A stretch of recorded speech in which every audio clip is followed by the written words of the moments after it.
radical environmental socialism. Climate change is an existential threat. Not to be melodramatic, but literally the future of the world depends on us. One of the most dangerous, impractical, misguided, economically guaranteed to be devastating plans. They call it the Green New Deal. So we've all heard of the Green New Deal, but what does the actual idea propose?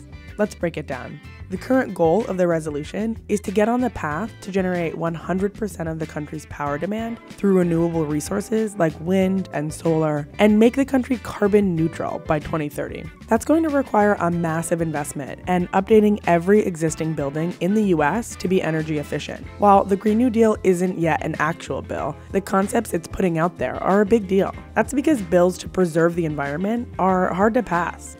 The last major environment bill House Democrats passed was the American Clean Energy and Security Act in 2009. I know this is going to be a close vote, in part because of the misinformation that's out there that suggests there's somehow a contradiction between investing in clean energy and our economic growth. But it failed in the Senate. The difference between 2009 and 10 and today is the movement that has now been built, okay? The green generation has risen up. Opponents of the Green New Deal claim it will sink the economy and hurt working families more than the other side of the aisle has presented. Last week, one think tank released a first estimate of what the Green New Deal would cost. And here's the answer.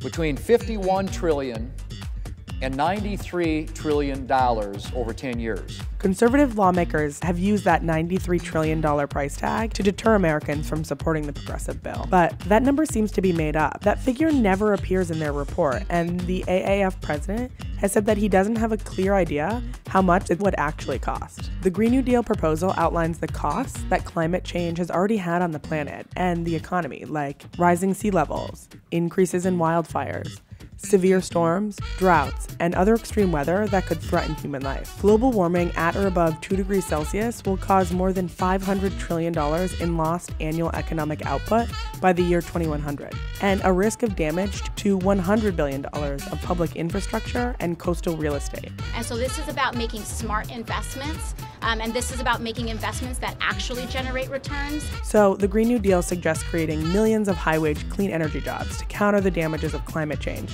and spur economic growth, including upgrading renewable power sources and by removing greenhouse gas emissions as much as is technologically possible. As much as there is a party divide, there seems to be a generational divide as well. Some scientists have said that we have 12 years to turn this around. Well, it's not going to get turned around in 10 years. What we can do, Senator, if is this doesn't get turned around in 10 ourselves- years, you're looking at the faces of the people who are going to be living with these consequences. A December 2018 poll found that 81% of registered voters say they either somewhat support or strongly support the Green New Deal, and that's including 64% of Republican voters, pushing some Republican lawmakers to intensify their language when talking about the progressive plan. The ideas behind the Green New Deal are tantamount to genocide. That may be an overstatement, but not by a whole lot. The resolution failed in the Senate, but there is no doubt it has become a major political talking point on both sides of the aisle.